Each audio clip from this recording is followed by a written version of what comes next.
Super. Welcome everybody to the African Doctoral Academy Masterclass webinar. My name is Natalie Kavelik. I'm the Program Manager at the African Doctoral Academy, and I'm joined by our two guest speakers, Ms. Magda Barnard and Ms. Mareka Geldenes, who will be speaking on the topic of mastering online qualitative data collection tools and techniques. Ms. Barnard is the Director for IT Partnerships and Projects in the IT Division at Stellenbosch University. She has a background in consumer sciences and higher education studies. Ms. Barnard is currently pursuing her PhD in curriculum studies through a dual award program at Stellenbosch University and Coventry University.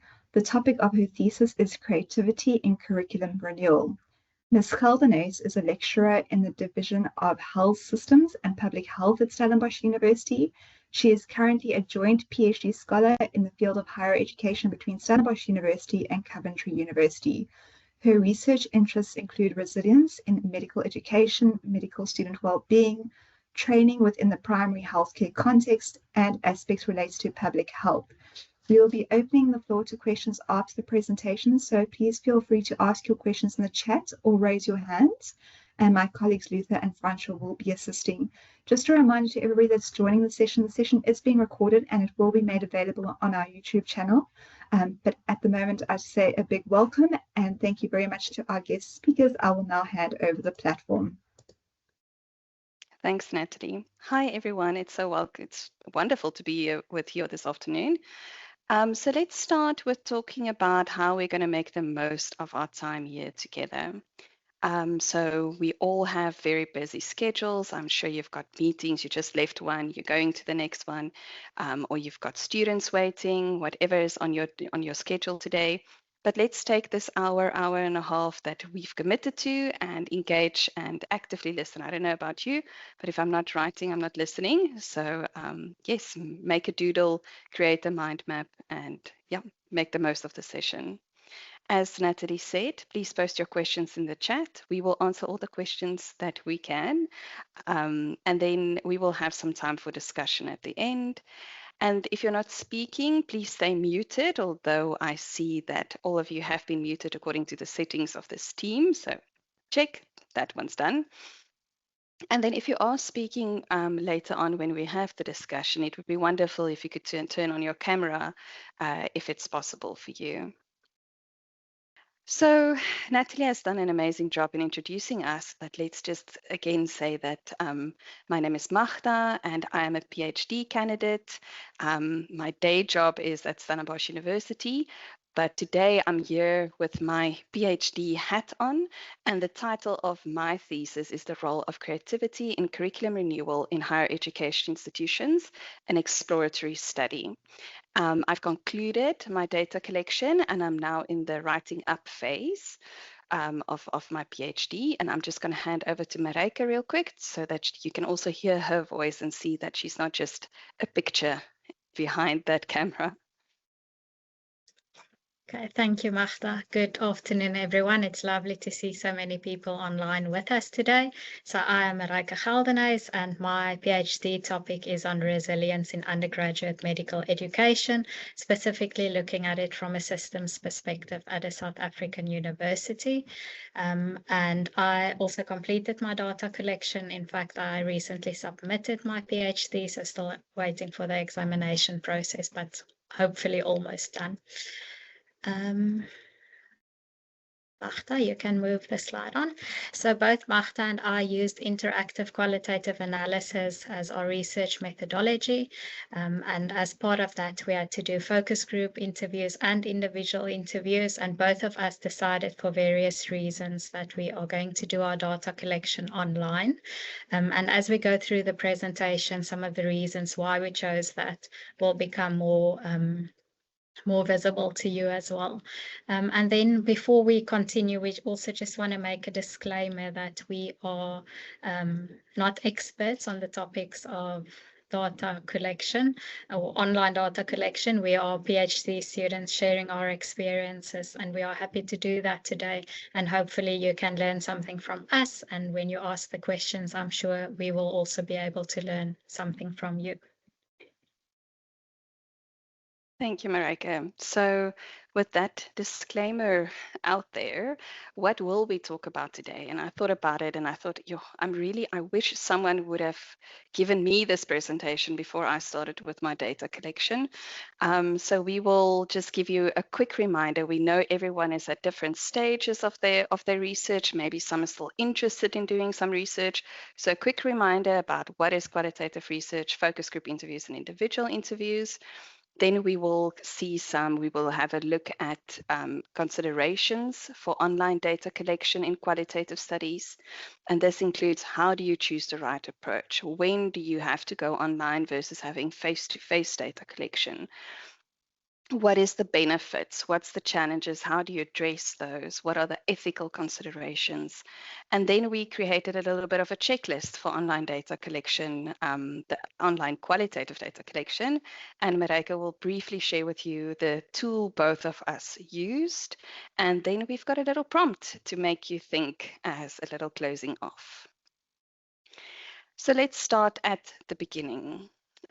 We know that qualitative data collection is about gathering non-numerical information. So things like concepts, experiences, thoughts, or feelings. In other words, instead of asking how many, we're now asking why and how. Why do people behave in a certain way? How did they perceive that experience?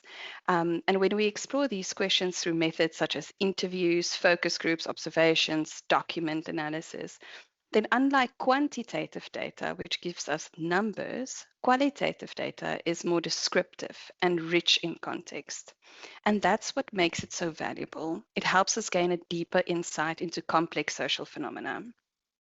Now, there's several ways to collect qualitative data online, but for today, we're going to focus on two key methods: individual interviews and focus group discussions, specifically synchronous or real-time format. So not asynchronous, we're going to focus on real-time. So if you have a look on the slide, we have quite a few tables. We're very structured, quite a few tables in our presentation, and it gives you the differences between focus group interviews or discussions and individual interviews. So if we have a look at the focus groups first, a focus group brings together a small group of participants, usually somewhere between 6 and 12, and the discussion is guided by a moderator, usually the researcher. And what makes this method powerful is the group interaction. People build on each other's ideas, they challenge perspectives, and they provide a variety of viewpoints.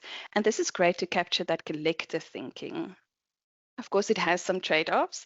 Privacy is a bit more limited, and sometimes stronger voices can influence the group. Whereas an individual interview, on the other hand, is the one-on-one conversation between the interviewer, usually the researcher, and the participant. And this allows us to dive deeper into someone's personal thoughts, feelings, and experiences. It's private, less influenced by others, and it gives us really rich detail from a single perspective. So at the end of the day, your choice of method, though, and the tools you use should always be guided by your research question and the methodology you're working with. So you start with a research question and you let that lead you to the most appropriate approach. So although we are talking about online qualitative data collection today, we're not saying it's the beginning and end all. We're saying you should still be guided by your research question and your methodology. I'm now going to hand over to Mareike to say more a little bit about choosing the right approach. Because like Magda said, when you have to choose between online and face-to-face, it really depends on your methodology and your research design. So when you plan your study, make sure that you consider very carefully what would work best for your study. And in fact, the research is showing that the quality and the quantity of data that you collect online is comparable to data that you would collect in face-to-face sessions. So that's not something you should be worried about. The quality and the quantity of online data is good or good enough. And then the other researchers actually go as far as saying that the online data that you collect is richer. And there's many reasons for that, and we're going to get to some of the benefits. But I think some of the authors explain that online platforms feel more informal and inviting, which invites participants to be more open to share their data and their stories with you when you do online data collection. So yeah, really think about your data questions and your methodology. And we're going to talk about online data collection, but that doesn't mean that we necessarily think online is better. It is different, and you have to think about how you're going to use it, but it can definitely be just as effective as face-to-face data collection methods. Okay, so when might it be a good idea to go online instead of bringing everyone together in a room? So there are many reasons. The first one is the geographical spread of participants. So if your participants or the target group that you want to invite to be part of your study is geographically dispersed, it might be costly or even impractical to bring them all together. And I think that was one of the main reasons I decided to do online data collection. So as part of my study, I included medical students from year 1 to year 6. And as the program is designed, not all year groups are doing the same thing at the same time. So it might be that some students are on holiday, others are doing electives anywhere in the world. Some students are in the classroom doing theoretical training on campus, and others are busy with clinical training throughout South Africa in hospitals. So if I wanted to have a representative sample from all the different year groups, I really had to go online to make sure that there isn't selection bias in terms of who is able to participate in my data collection. So that's one of the main reasons I decided to do online data collection. And then the second reason is resource and time constraints. So obviously, if you do online data collections, there's a lot of benefits in terms of not traveling to where you need to be, not having travel costs or other costs associated with venues and resources that you have to use when you do face-to-face data collection. So resources and time constraints might also be one of the reasons that you think about to go online. The next one is convenience and accessibility. So if you have online data collection sessions such as focus groups, it's often more convenient for participants, and it is often more accessible. If we think about today, we have, I'm not sure how many participants at the moment, but it's a lot, and it's participants from all over South Africa or Africa and even beyond. And many of those participants would not be able to be with us today if we didn't have an online option. So if the masterclass was face-to-face, many of you would not have access to this session.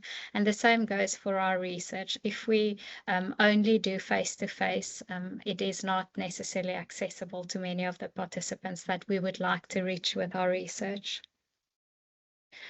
Okay, the next reason is when face-to-face meetings are not possible. So sometimes it happens that you can't have face-to-face focus groups or interviews. And I think the most obvious example here is when COVID restrictions prohibited us from doing that. And many research activities were actually able to continue because of the online options we have. So that might also be a very good reason for you to decide to do online data collection. And then digital tools often enhance our research. So if we think about the experience that you want to create when you collect data, online tools usually, or digital tools often have certain features that you can use that makes it really easy and user-friendly for your participants to interact with each other and with you as the researcher. The next one is about interactional abilities and preferences of researchers. So there was an article published earlier this year in the International Journal of Qualitative Methods, and it was about misconceptions about interview modes. And they talked a lot about reflexivity, about your own interactional abilities and preferences as a researcher. I think we've, as researchers, been guided to think about our own positions in terms of gender and race and all of those things, but we also have to be very honest about our own abilities and our communication communication styles. So some people are just better at doing things online, and some people are better doing things face to face. So I think we also need to be reflecting about that when we design our study and think about what would work best for us. And then lastly, but also very important, is to think about your preferences of the participants as well. So you really have to think about where your participants are at, what are their technological proficiencies, what do they have access to, what would they be able to interact meaningfully online in the way that you want them to. So that really also should guide your decisions. And there are obvious examples of where a group of participants would not be suitable for online data collection. If you think of communities with very rural areas where internet access might be problematic, it might be difficult to reach them through online platforms. If you think about a group of preschool kids, I'm sure they have the technological abilities by now to actually do the things that we want them to, but it might not be the best way to collect data from such groups. So really think about your participants, their preferences, and what they would be able to do. Okay, so now we are going to look at the benefits of online data collection. There are many benefits to online data collection, and we are going to highlight some of the things that stood out for us as we were busy with our data collection and doing it online. So the benefits can be divided into participant benefits and researcher benefits. So if we start with the participant benefits, it's really about flexibility and comfort. So often participants feel more willing to engage if they are in the comfort of their own home or the comfort in their own office, where they can just be who they are. So it's almost a more natural space for them to be communicating with you. It's also a bit more flexible in terms of they don't have to travel to where you need to be, which brings us to the next point, which is time saving and convenient. So if participants are at ease where they are, it's much easier for them to participate meaningfully. Okay. And then in terms of accessibility, we talked about accessibility already, but it is a real benefit for many participants who would not be able to join otherwise. And because of that, it facilitates interaction between participants who would not normally be able to have a conversation. So if we think about today, I would not have met many of you if it wasn't for the benefits of online communication. And if I think about my own study, I wouldn't have been able to get the different year groups of students talking to each other in the same room, because that was just not possible at the time that I did my data collection. There's also a perceived benefit of anonymity and safety for participants. So many of the literature suggests that participants often feel more brave to share certain things that they online that they would not share face to face. So if we think about the example of social media and what people actually share on social media, it's often things that they would not say to people face to face. And obviously there's pros and cons to that, but in terms of data collection, it often creates this space where people feel safer to share whatever is on their mind without being too hesitant. And then in terms of researcher benefits, the first one is a broader reach and diverse sampling. So we talked about that already, being able to reduce selection bias and excluding people that's not physically able to attend face-to-face meetings. As a researcher, it's often more cost-effective. You don't have to reimburse participants for traveling. You don't have to incur costs in terms of venues and hiring equipment or supplying refreshments to participants. And recording and transcription is a real benefit. Many of the online platforms and tools that we use for online data collection has built-in recording and transcription services, which is really useful as a researcher. And many of the recording options that is available is really very effective, even more so than it would be to have a recorder in a room where you might miss certain interactions. And the transcriptions, like I say, is really useful. It's available immediately after the session, so it saves you a lot of time, but it is important as a researcher to go through the transcriptions to make sure that it is correct. It doesn't always pick up accents or it misses certain things, so you do have to go through it. And very important when we think about transcriptions, transcriptions is about more than just the audio that the platform would be able to pick up. It's also about the interaction. So if people are using emojis throughout to interact with you, if you have a poll, or if people are using the chat function, you also need to incorporate that. And when you go through the transcriptions, it's really useful to do that together with the recording so that you can also watch the recording while you go through the transcription. And in that way, you can also record the non-verbal cues that you can see in the videos if the participants had their cameras on. Okay, so the online data tools also creates a more engaging space for people to interact with you. And then in terms of flexible group sizes, there are some authors that say that online focus groups work better if they are slightly smaller. I would not necessarily agree, or that was not my experience in the focus groups that we had. I think the obvious thing is that online platforms doesn't have the four walls that limit you that a physical venue would have.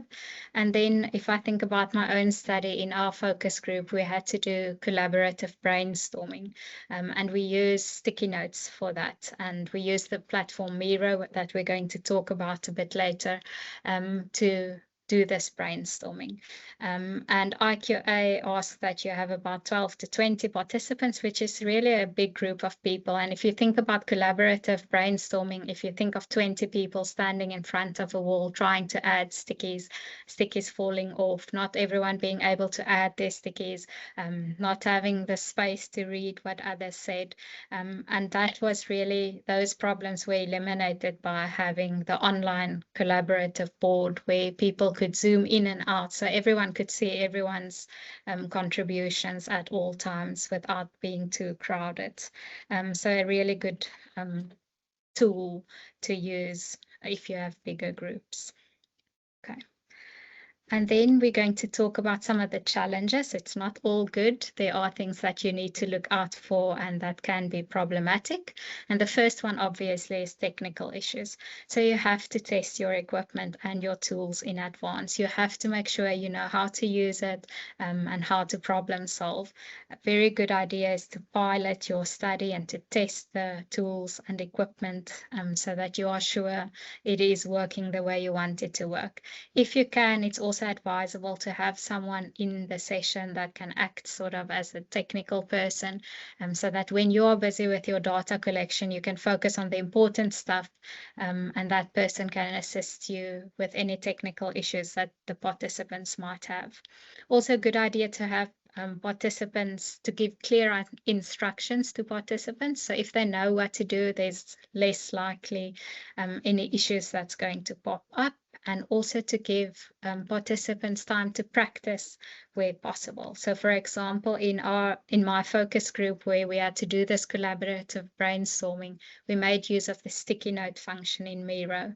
And to make sure that everyone knew how it worked, I used that function for the introduction or an icebreaker activity at the start of my focus group as well. So there already I could see who was struggling to use the tool correctly, and we can address that right at the start and not when we are trying to focus on the data collection. The next problem is about costs. So eliminating cost was also a benefit, but we have to be aware that there might be some equipment or software costs. But if you really thought about this well when you planned your study, this might not necessarily be such a big problem, because ideally you would choose tools and equipment that your participants would have access to. But data is something that you have to consider. So in my study, some of the students that was part of the focus group were on holiday, so they were not on campus where they have access to Wi-Fi, and I had to provide data to make sure that they could join the session. But you have to budget for those expenses in advance. The next challenge that comes up quite regularly in the literature is that online data collection often has higher withdrawal rates, and that was also true for my own study. I think it links back to that accountability that goes with the social media as well. People are more likely, or it's easier for someone to drop out or to say no or to not pitch when it's an online session compared to when it is when someone committed to do something face to face. So to mitigate for that problem, it's good to oversample participants to make sure that you have the amount of participants you would like. And then the last one, many researchers are concerned about the fact that they would not be able to pick up on verbal cues, non-verbal cues the way they would if it was face-to-face. And if you make use of good technology and you keep cameras on, in fact, I think you can see most of the non-verbal cues. So really encourage participants to keep the microphones on so that you can also hear the sighs and sighs and laughter and all of that in between. And remember to include that in the transcriptions as well.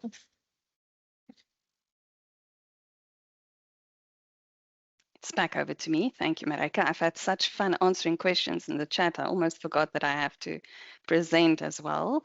So when we move to qualitative data collection online, there's also a few ethical aspects to consider over and above the usual ethical things that we need to think of. So first is the online consent forms. Just as in face-to-face research, participants need to understand what the study involves and give informed consent. So when you're face-to-face, you will share the consent and the background information with the participant beforehand, and you will have the opportunity to check that they sign it when they sit there in front of you in the venue when you are collecting the data. But now with online data collection, you need to consider how you will handle this virtually. So what I did is I made use of a Microsoft form that I asked my participants to complete. And then just before the focus group interview or the individual interview, I checked if they have completed it or not. And then during the session, I will ask them, I see a few of you have not completed it yet, posted the link in the chat and ask them to complete again. Please complete it and then recheck again afterwards to ensure that they have provided written consent. So that is quite a thing to take into consideration when you go online. Another thing to take into consideration is that sometimes people may not be able to participate simply because they don't have reliable internet access or the necessary technology. And I also saw here quite a few people in the chat shared that their participant or sample group it just didn't, online data collection just didn't work for them. So you have to take that into consideration. It's important to acknowledge that this can introduce bias into our studies because now we're excluding certain voices. But again, think about your research question. What are you trying to answer? And therefore think about who your participants are. Is online data collection suitable? And finally, we are aware that some data collection tools will allow participants to contribute anonymously. So for instance, I also used Miro, and when my participants added their sticky notes, we say sticky notes, but their notes to the virtual board that's shared with everyone, I made it anonymous. So I could see the note appear with the content, but no one could see who added what contribution or what note. So in that way, online tools can provide participants an option to contribute anonymously. And that creates a little bit of a safer space for them, especially if they're just starting out with the online tool. But if it's not possible for them to contribute and to anonymize the contributions, we must do whatever we can to make sure their confidentiality will be maintained, as with face-to-face data collection. Okay, now from different resources and from what we have learned, we've created this checklist for online qualitative data collection. And I really, really, really wish I had this before I started with my online data collection, and I kind of made my own. So when I share the checklist with you, I'm going to just divide it into things you should do before the session, the data collection, at the start, and then during, and then after. And you will see most of these things are more applicable to the focus group interviews or discussions. It's more people, it's harder to manage online, it requires more preparation from you. But there's a lot of different things you have to manage and to remember. It doesn't come as natural as it would have when everyone is in one physical room together. So if we're in a room together, I can now look up and see, oh, that person is busy with something else, so I can maybe ask them a specific question. Everyone is getting tired, I need to give them a break. But if it's online, you don't necessarily get those cues or those prompts to yourself. So what I did for myself is I unpacked my protocols, my individual interview and my focus group protocol. So when you plan for a focus group interview or individual interview, you create a protocol. It's kind of like your recipe that you're going to follow during the interview or the discussion. And you have to submit this for your ethical clearance. But then what I did, and I'm going to show you just a screenshot of what I did, I unpacked it even further. So I put in notes for myself because there's a lot of things that you have to remember and that you have to do. So you will see on the screen, I added like little notes in green, things I need to do. And then I wrote out a little script for myself in red of things I need to say. So if you use this checklist and you unpack it in your protocol, then it's really going to help a lot. And as you go through it and you unpack it, it's going to be like a step-by-step approach for you. And while you do it, put yourself in the participant's shoes. What's it going to feel like taking part in this research? And I believe that will also help you get better data. And that's what we all want. So what can you do beforehand? So like Mareike shared earlier, you can make use of a moderator. Now, my focus group interviews were small enough, so I didn't make use of a moderator. In previous online workshops that wasn't for my PhD, I did make use of a moderator. That person really helps to answer questions in the chat. Remember, you are now here, you are focused, you are presenting, you are facilitating, so you need someone else just to manage this extra space, like in the chat, or if an email comes through, you need that person. So that will be your moderator. And share with them your interview protocol so that they know they're going to be your right-hand person. Test, and retest. So really pilot your session. So what I did is I invited colleagues. Mareike invited me as part of her test. And we went to each other's pilot and we tried, and maybe I wasn't so successful, but we really tried to be the worst research participants we could be. We tried to break the tools. We stayed quiet. And then that person, that researcher, gets to really exercise those skills, and you feel a little bit more prepared and you can refine your protocol. And then prepare some contingency plans. Things happen. In one of my focus group interviews, a participant let me know he has load shedding. In other words, he didn't have any electricity, so his Wi-Fi didn't work, so he can't join the focus group interview. I had to make a plan quick, and luckily I had more than one focus group interview, so I invited him to the next one and he could luckily make it.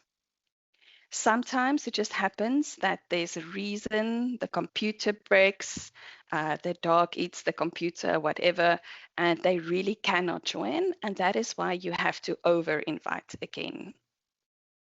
And then this is just a little trick from my side, or something I did and I feel quite passionate about, I really learned my participants' names beforehand.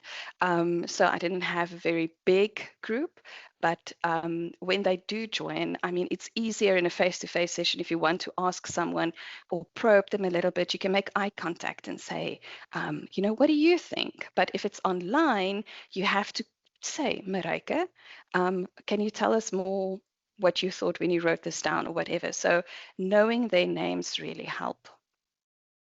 And then when you do invite participants beforehand, obviously you're first going to invite them to take part in the research.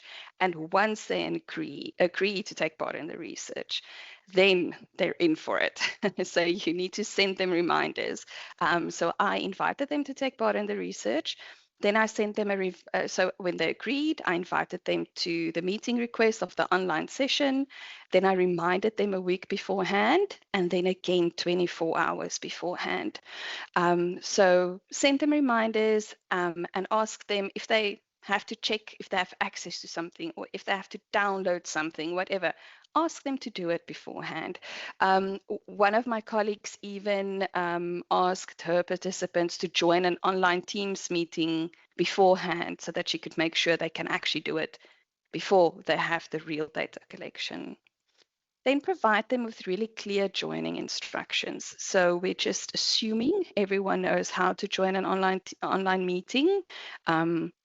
Maybe they don't, so it's important. Maybe they use Teams. I always use Teams. If someone asks me to use Zoom, they need to send me clear joining instructions because then I struggle. So it's always important to provide them with clear instructions. Tell them what to expect. What do you expect of them to do? And then what is expected from you? So what can they expect and what will you expect? So many of my participants said, what should I prepare? I mean, how nice is that? But nothing, just come with your experiences and being willing to share. And then tell them what to do when things go wrong. In the email, when you remind them, say, I've got Mareike as a standby. I might not be able to assist if you experience any technical issues, but please feel free to send Mareike an email. And then be clear on device compatibility. So what are you expecting them to do? I had some of my participants join my individual interviews from their phones, which is absolutely fine. It worked great. No problem. But the focus group interview, I expected them to actively contribute to a shared space. They needed to create sticky points, sticky points, not sticky points, sticky notes. They needed to move them around. And so I really wanted them to engage actively, and therefore they needed to join from a computer. And then, like I said, remind them to complete the informed consent. And ask them to join early if it's possible. Like before this session, when you guys came in, we were already here and we were ready. So ask them to join 10 minutes early. This is if you remember nothing else from this presentation, remember this. My thing was I kept saying, no, I need to prepare more, I need to prepare more, I need to prepare more. I don't feel ready yet. And then in the end, I just decided, just do it scared. I'm just going to do it. I'm going to do it scared. And it went great. So don't procrastinate it. You're never going to feel entirely ready. Just do it scared. Okay, so at the start of your data collection session, individual interview, or your focus group interview, welcome the participants as they enter the room. Okay, so think about this. It's a face-to-face focus group. You invited them to come to the focus group interview, and now you walk in and the researcher is sitting there in the corner of the room. They're not looking up. They're just busy on their computer. Now you enter the room. How are you going to feel? Now, in that you need to recreate in an online space. If your participants enter, welcome them. Say, hi, Mareike. Welcome. I'm so happy you could join. Put on your camera. Start chatting. Do a little small talk with them. Welcome them into the space. Set the tone. They will mirror your energy and match your energy. So it's important that you really do set the tone. Remind them why they are there. Remind them why it's important that they specifically are there. They have unique experiences that you're looking for. You want them to share. You want to hear about it because you believe it will assist you in answering your research question. And then introduce yourself, obviously, and then use a little icebreaker. And the icebreaker you can link to some tech orientation. So you can say to them, it's so nice to have everyone online. Please post a GIF or a emoticon in the chat to say how you are feeling today.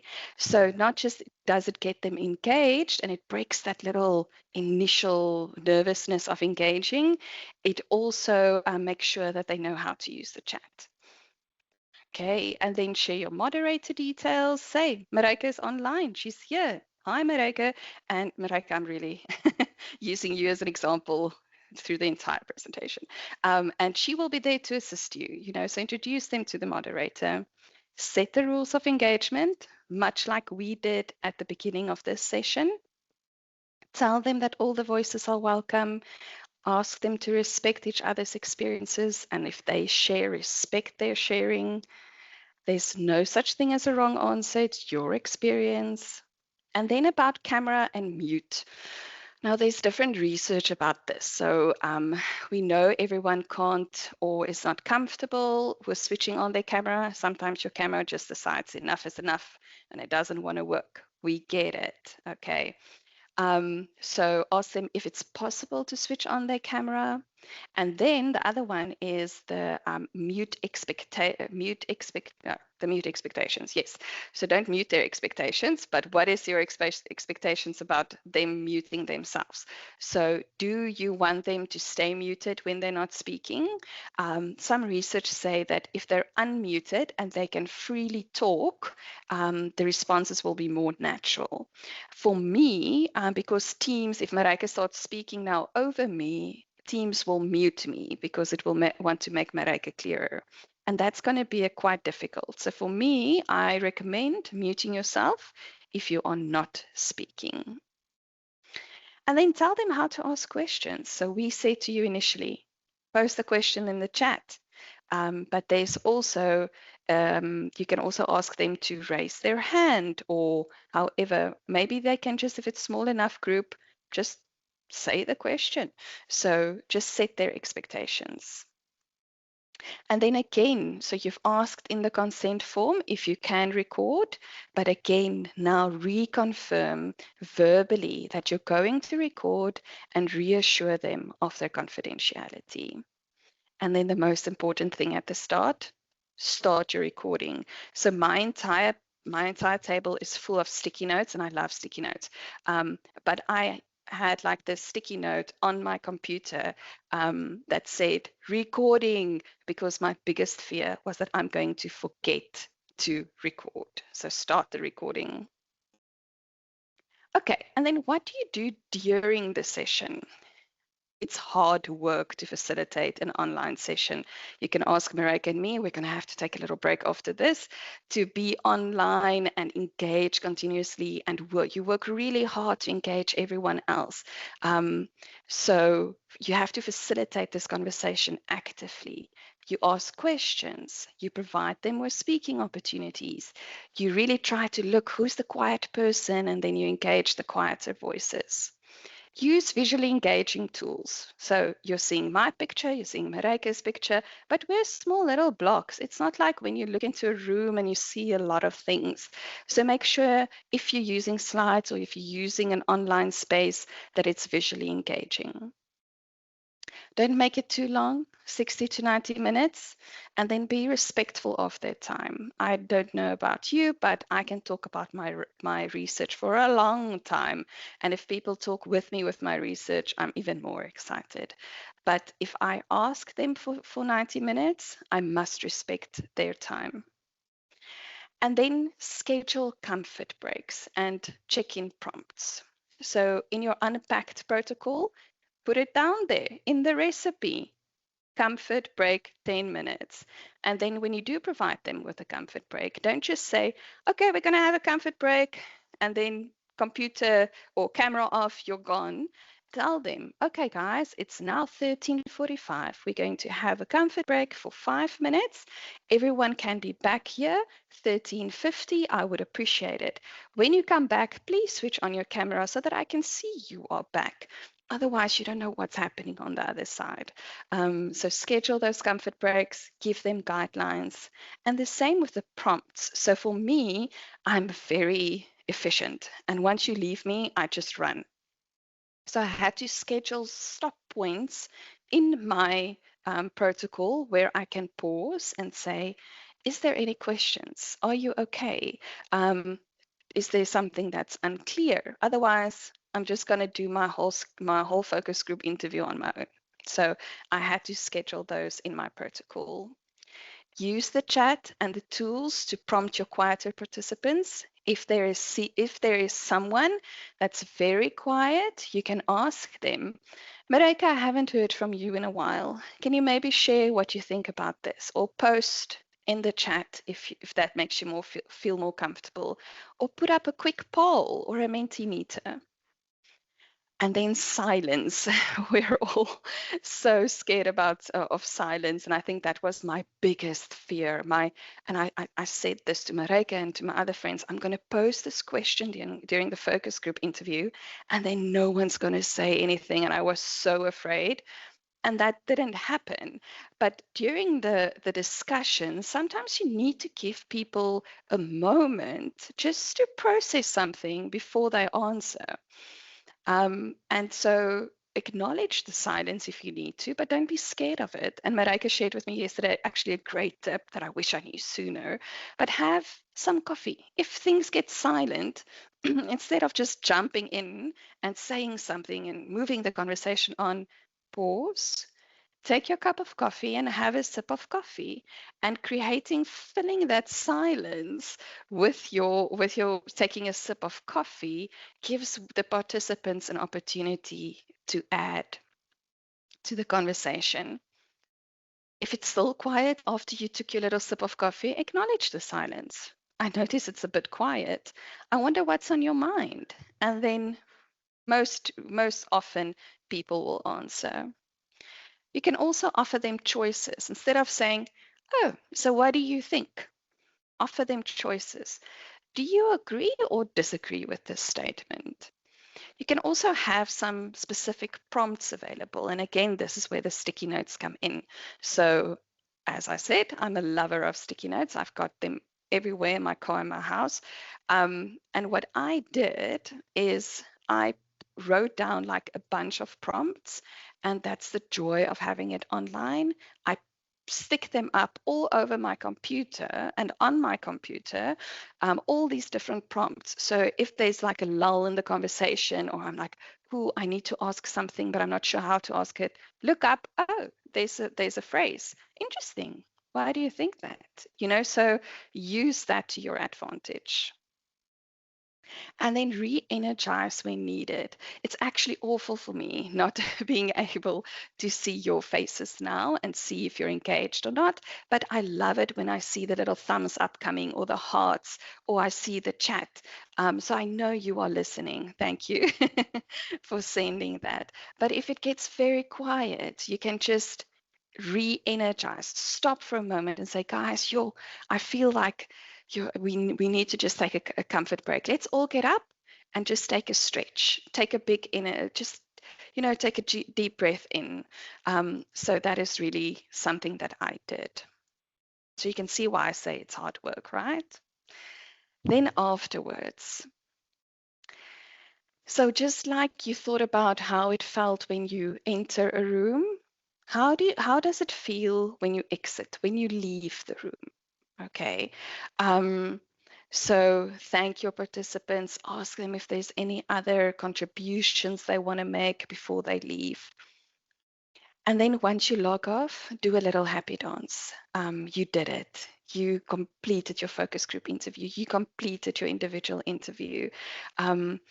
you're going to feel, oh my goodness, I'm logged off. Now what? I'm alone here in my office. There's no one here to celebrate with me. So do your little happy dance. Go get that cappuccino. Do something nice and celebrate the small wins in your research. Download that recording and transcript immediately and back up. That's very important. Did you provide your participants to access to anything? And now you need to remove the access. You don't want them to go play around. They thought this tool you used is amazing. And now they want to go play around in it, and they're going to play around in your space. And now maybe they're going to delete something by mistake. Maybe they're going to make changes. You don't want that to happen. So is there any access that you need to remove? And send that thank you email. They don't need to they don't have to take part in your research. So send them a little email and thank them for taking part. And then do some reflection. So one of my supervisors gave me a really nice tip. So Mareike and I we work full time. And I almost want to say we PhD full time, but we work full time and we PhD part time. Okay, so what usually happened is I would do a focus group interview, and then I've got another meeting in 15 minutes that I need to run to. And I didn't have the time necessarily to reflect. And I know not all people feel like this, but I love a voice note.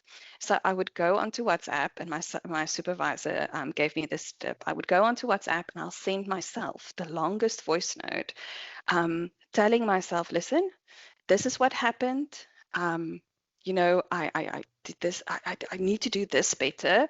Oh, this was interesting. I need to think about this. So send yourself that voice note, and you can get your transcription tool to transcribe it for you later on. But then you have that reflection. Think about what worked, what didn't. Think about how can you improve in the future. Document some data insights. What was interesting? What didn't you expect? And then re-listen to your recordings. So I know it's awful, okay? I have some friends in radio and they don't mind listening to their own voices. I hate listening to my own voice.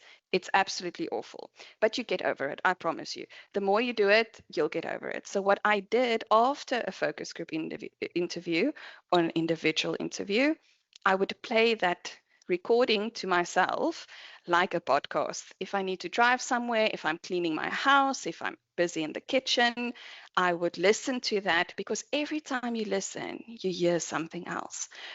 So that was very, very valuable. Mareike, I'm tired of talking now. Back to you. Thanks, Magda. That was really useful tips. We're going to talk about some tools now that you can use when you do online data collection. It's really important when you do online data collection that you choose the tools and the platforms that is going to suit your needs and to fill the needs that you want it to suit. So really think about what the right tool is for your needs. There's an article by Loeb and colleagues, and there's a table on the screen where they looked at different platforms that you can use, and they looked at the different characteristics and features of the different platforms. And it's a useful summary to look at. So for example, Zoom and Skype is on there. So if you are planning on using any of these platforms for your data collection, this is a great article, because the article really goes into a lot of detail about these tools and what it offers and what it doesn't offer. So just to guide you a little bit of what are the things that you need to consider when you choose your tools and your platforms. The first one is the features that the tool offers. So can you share your screen? Can it record and transcribe the data? What are the security risks or the security of that this tool offers you? Can it include interactive things like polls and questions that you can ask? Do you want participants to be able to use the chat function as well? So there are definitely many features that you need to look out for. So what is it that you want to use, and what tool would best fulfill those needs. And then also to think about compatibility. So the tool that you choose should be compatible with the devices that your participants are likely to use. Is a phone going to work best for this tool? Do you need a laptop or a desktop? Does the participants need to subscribe or need to create an account or sign into an account before using the tool or the platform? Is there any licensing costs? So also think about those kind of compatibility issues. And it's really useful to use the platforms and the tools that your institution offers you, because then they also provide support with those tools and platforms, so you can ask for support if you need it. And then also think about inclusivity. So is this tool and platform working on different devices? Will your participants be able to use this tools and platforms? So are they being included or excluded because of the tools that you are choosing? Also think about data costs and data requirements. So if participants have to use their own data, preferably a tool that's not going to use too much data, for example. So I would say that the features, the compatibility, and the inclusivity are the things you really need to look at when you choose a tool. On the next slide, we have some popular options for tools that you can use and platforms. So I think just a disclaimer, we're not going to go into the details of all these tools, but they are useful, and all of these tools work really well in online data collection settings. So if you want to consider one of them, it might be good to have a more in-depth look at this. Both Magda and I used Microsoft Teams as our base for the interview or the focus groups, and then we also made use of Miro, which is also actually built in within the Microsoft Teams, which is really nice because your participants then didn't have to leave the platform. We could just add the Miro board to Teams, which was really nice. Okay, so I'm going to go into Miro in a bit more detail now. So on this screen, you can see what a Miro board looks like.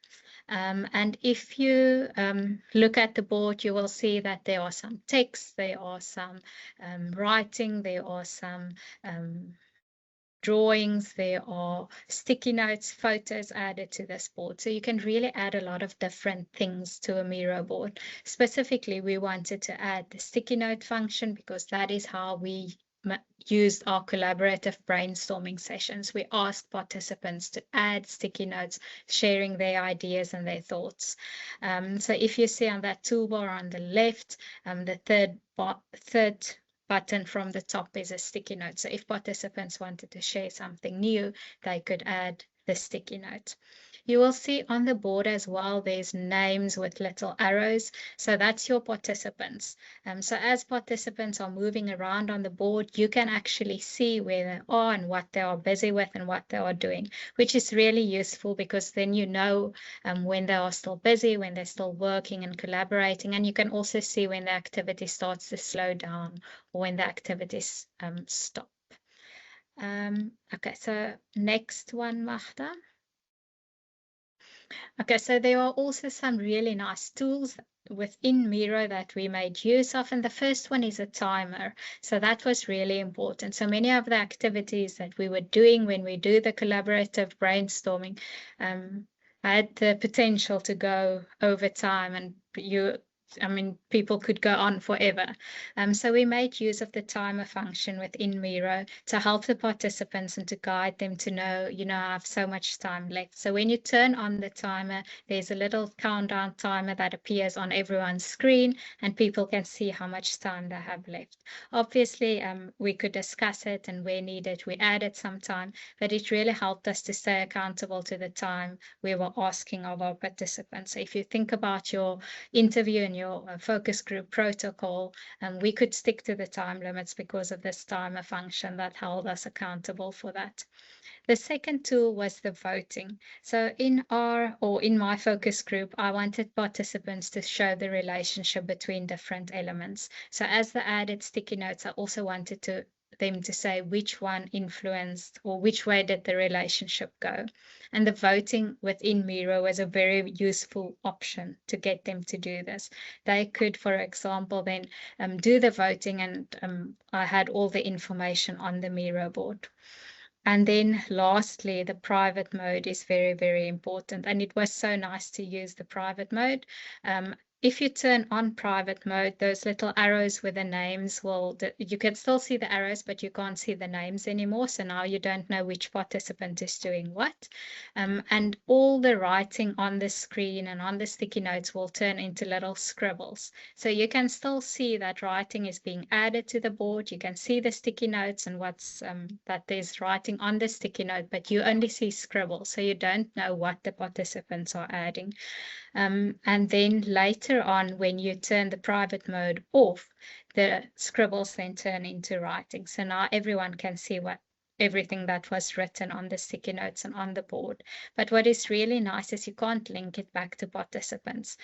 So it's a really good way to ensure anonymity, because unlike face-to-face sessions, even if you write on your own, your handwriting or your color pen, or when you stick it up, actually still reveal a little bit. So participants really had the option of saying what they wanted to without anyone being able to trace back what they said, if they did not want them to know.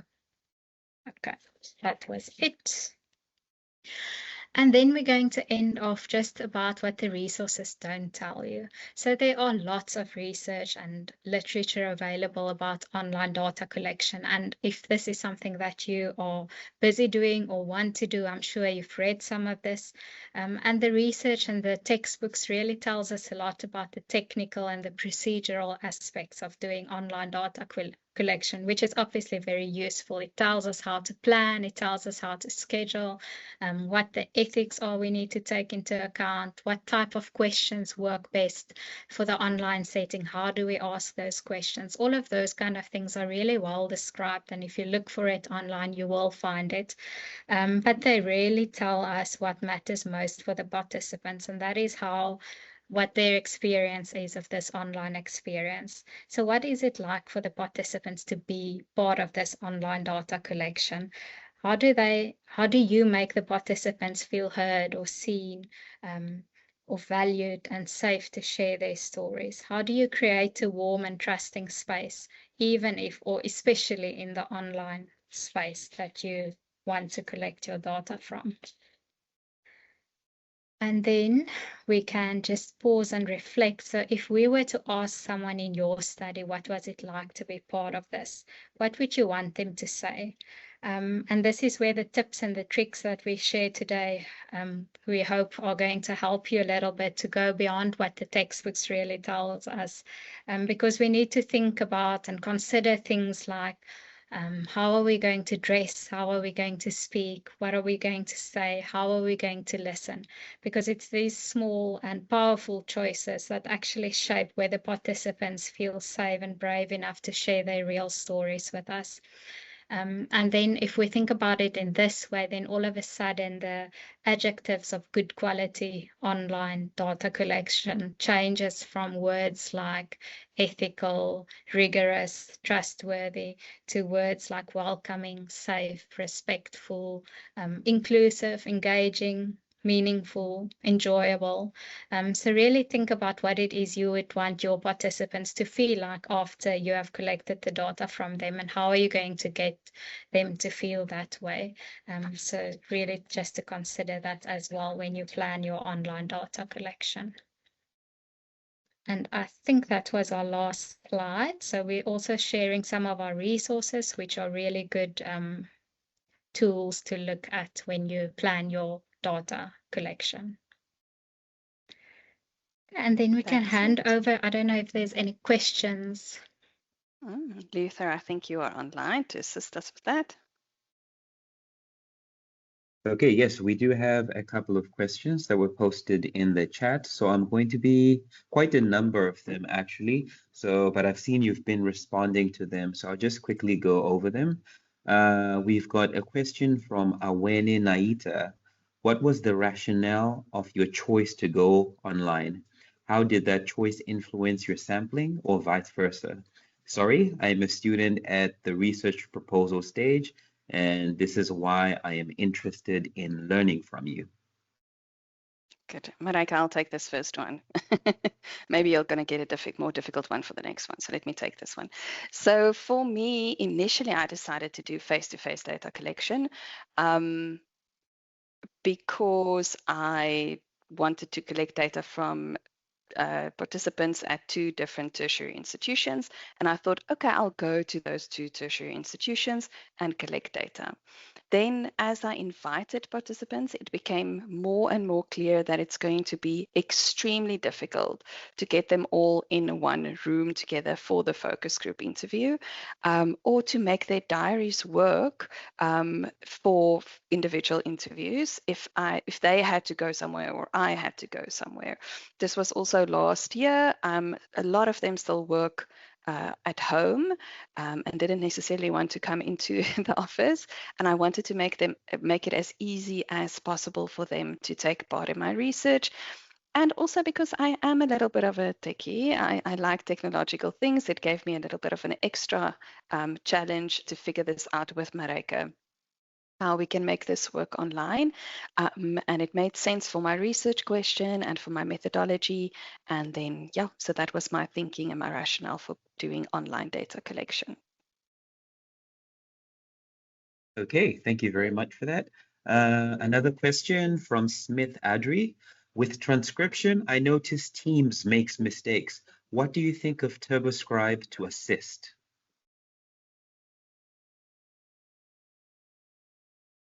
Okay, Marika is giving me the eye. She wants me to go again.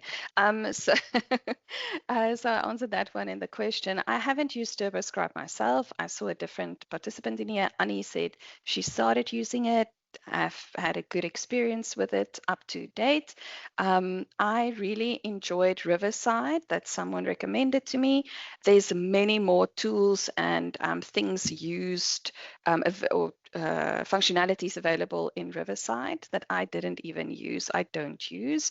What I also did, and just a little tip, you get free a free time that you can use most of these tools for, Riverside as well. So plan it well when you have some time and try to do as many of the transcripts you can in that free period you have with the software. So I'm not sure about TurboScribe, but Riverside worked very well for me. I also didn't like Teams. Teams didn't work. Okay, thank you very much for that. Maybe if someone's used it, they can just comment in the chat. Another question from Elder Mueller. Bit off topic, but are there any elements of consent that needs to be adhered to, or a template one can use to ensure one honors anonymity and safety of participants, some or other form of agreement?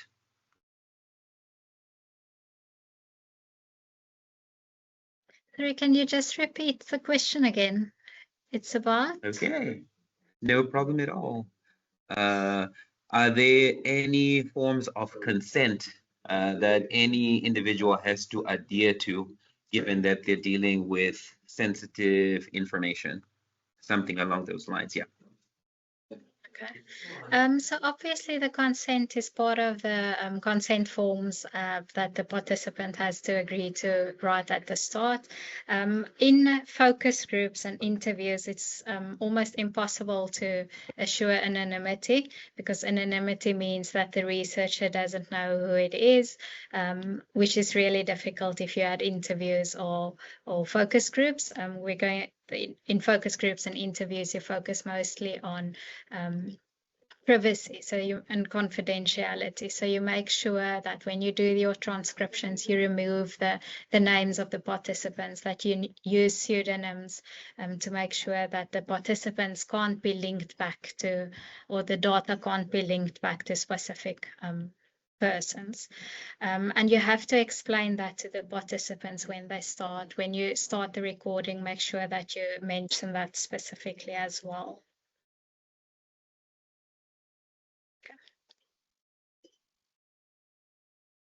All right, we've also got a hand, Zimbabwe. I'm just going to unmute you now. you can unmute yourself rather and speak. Yes, good afternoon. I'm from Tanzania. I'm a clinical pharmacist. So right now I'm doing my PhD. So it is like mixed methodology whereby I do qualitative methodology. So we have some discussion, there's some controversials on understanding what are the better tools for data collection and data analysis for qualitative data. So some, it is somehow very difficult to have maybe Google Doc and collected data. Then sometimes you need further analysis to make some, maybe you can export data from the other tools so that you can do further analysis. So I would like to know, based on your recommendation and experience, what are the better maybe method in the tools so that we can collect at the same time you can do analysis for qualitative data. Yes, so for analyzing qualitative, so with IQA, I don't think Mareike or I used a specific tool for analyzing our data afterwards because the methodology does allow the participants to actively contribute to analyzing the data. We will have to have a different session on IQA though, for me to get into that. But I have used Atlas TI previously, and I'm not sure which institution you are. I think you said, but I missed that one. And I know, for example, Stellenbosch University have Atlas TI licenses available to their students that they can use. So maybe that is a good starting point to check with your institution what is already available. There's so many data analysis things out there. I know with Atlas DI, you can work collaboratively. So me and a few colleagues did a research project and we worked collaboratively on that to analyze our data. Yeah, so I'm speaking of previous experience, not necessarily of PhD experience. I'm not so into the analysis of the data collection, but I think if anyone else has some recommendations, they're welcome to share.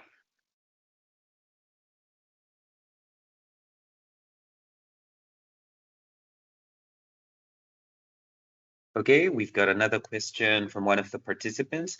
What actions could be undertaken to encourage people to participate in sharing their experience? And what could be done to encourage them to be active during the meeting? Okay, so I think it's really important to be in tune with your participants, and I think many of the tips that Magda shared is actually really useful tips to get participants to share and participate. For me, it was really important to have, especially in the online space, to have the cameras turned on. It is quite easy in an online space to get distracted by an email that pops up or someone that walks into the room. So compared to having a focus group in a venue where you sort of have a bit of control of what's happening around you, you don't have control of what the participants are experiencing outside of what is happening on the screen and your interaction with them. So it is really important to try and have this cameras on to really engage with them, and obviously having the microphone turned on and off is a personal choice. I personally enjoyed having the microphones on because then you can hear the sort of this small talk happening in between. So if someone says something and someone starts laughing, you also pick up on that. Also really important to engage all the participants. So if you see someone is quiet, how can you get them to participate? Maybe ask a different question. I've also noticed that sometimes a lot of the literature suggests that you should use open-ended questions to get people to talk about their experience. But I've also experienced that once you start, and if someone is really hesitant to start contributing, or asking a close-ended question such as yes and no really works well, because now there's no pressure. They just answer the question, and before you know it, they actually start feeling more confident to contribute. Something else, and I know Magda said she was so scared that no one is going to say anything, but I realized as I started with a with my study as well, that the people that signed up and agreed to take part of your study is actually interested in what you are doing. They're not doing it for a favor. There's surely many other things that they could rather do. They actually want to be part of this, and they actually want to engage. So I found that the participants participated more than I expected them to, because they wanted to, they were interested in the topic. So I think if you have a good sample and a good participants that signed up, you're probably not going to struggle that much to get them to participate, but get some prompts to have around your computer screen so that you can ask them if you see someone is getting quieter. I also think it's you have to create a structure that allows them to participate. So having like an online board where they can contribute, or a little poll, a Mentimeter, or like I put in the chat earlier, that is really really helped to get participants just to feel safe in, oh, I can add something, and I won't be, yeah, it's not out there. It's a safe way to participate. So creating the structure for them to participate in really helped.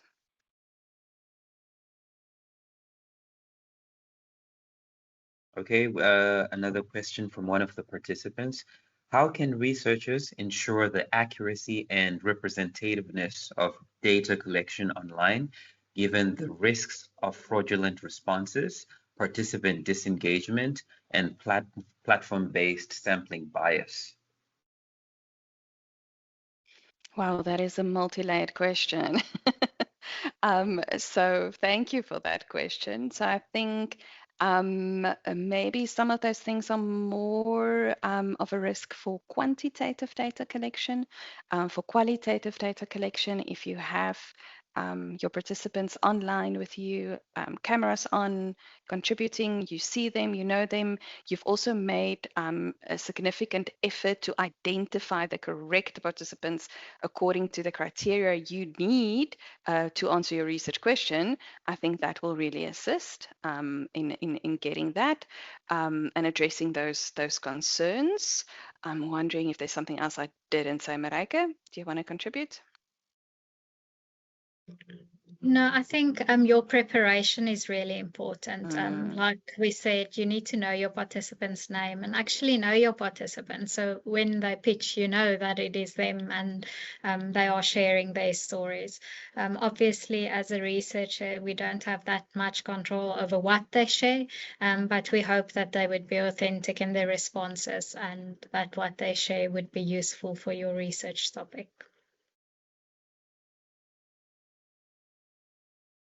Okay, another question. Are there any payment guidelines in the event that focus groups can be paid for, even online? Jermaine, I saw that question in the chat and I wasn't sure entirely what you meant. Do you mind just adding or explaining to me? Not sure if Jermaine is still here.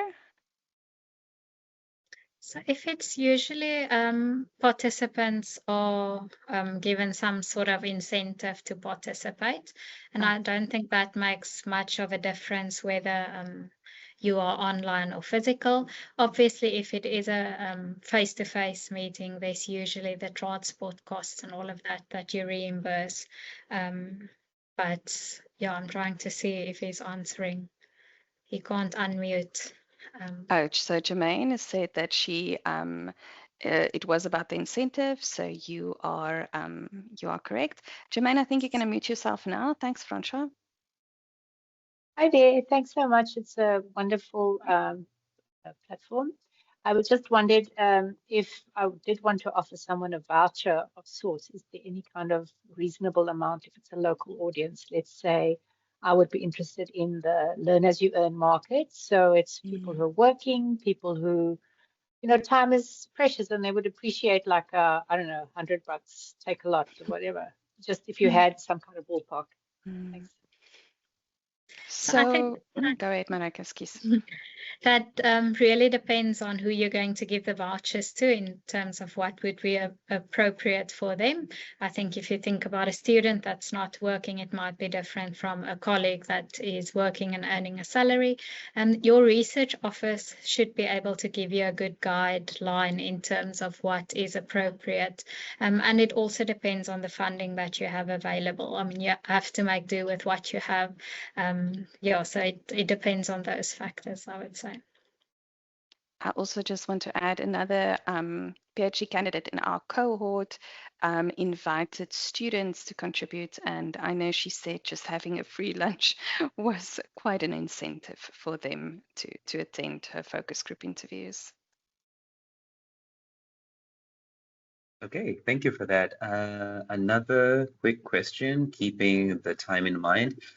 Did you at any point meet the participants to know you are engaging with the right participant, or you just reached out and could connect with them hassle-free? So part of identifying your participants is deciding what is the criteria that they must meet to ensure you're getting the right people to interview. So for me, I'm focusing on academics and academic developers. That has been part of a curriculum renewal project within the last 5 years. So there were various ways that I used to identify those people.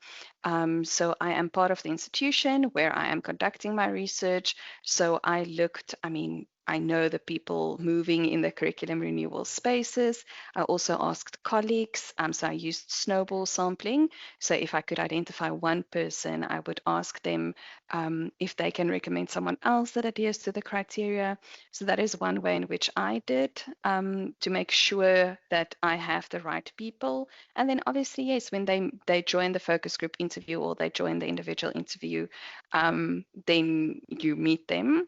I had, I think, 2 or 3 participants where when I initially invited them to take part in the research, they said, I'm very willing, but I'm not sure if I can really contribute. People tend to underestimate what they can contribute. And then I would have a quick conversation with them and just again explain what is the criteria, what I'm looking for, what my research question is, and how I believe they can contribute. And then usually once we've had the conversation, they would be very willing and excited about taking part in the research. Thank you, Martha. We've got another hand, Simbi. I'm going to just allow you to unmute yourself now. You can go ahead. Yes, thank you. Thank you for the opportunity. I hope I'm audible enough. Yes, Yes. in line. Yes, thank you for this opportunity. It's very refreshing. I just have one simple question. So in the advent of AI, then I'm sure you've identified your participants, but what if someone is simply lazy and they choose not to be a good participant and they're giving you AI generated answers? So how then do you be able to sieve all that out? And still in the advent of AI, then how do you balance between the real and the AI? Yeah, that is my question.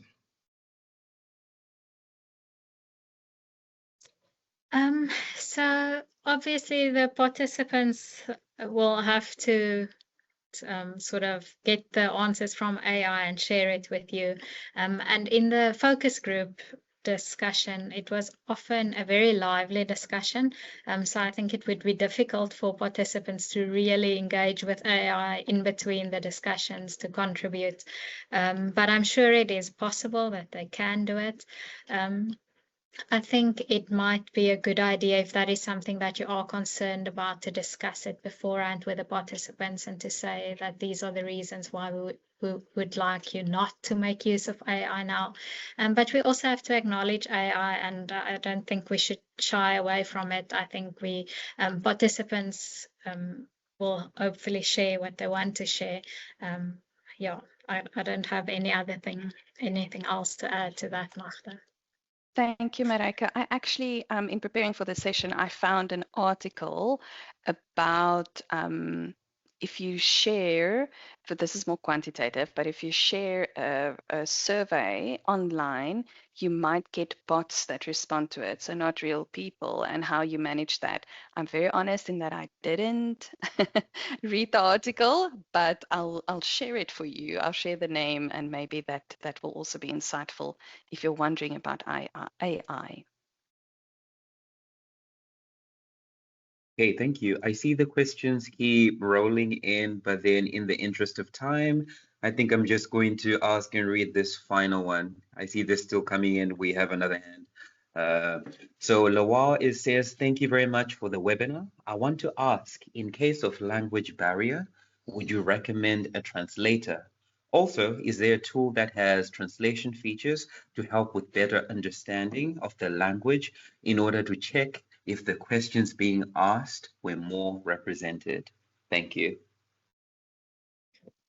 Okay, so I think I can go with that one. I think it is very important when you are a researcher and you have participants and there's language barriers that you actually think deeper than just the language barrier. How is the participant going to feel to respond to you, who might be very different and not understanding the participant? How is the participant going to feel if there is a translator present?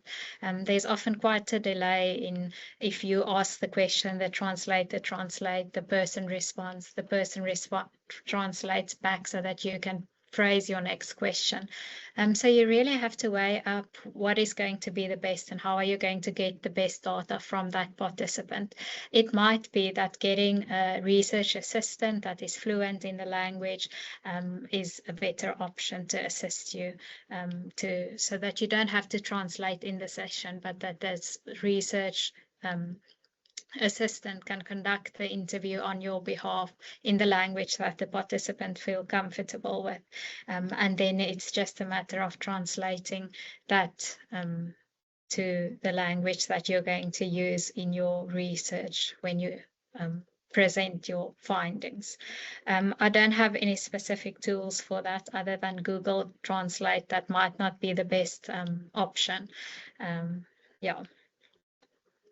I know our university at the Language Center has translation services, so that might also be an option that you ask the university to assist in terms of the language translation.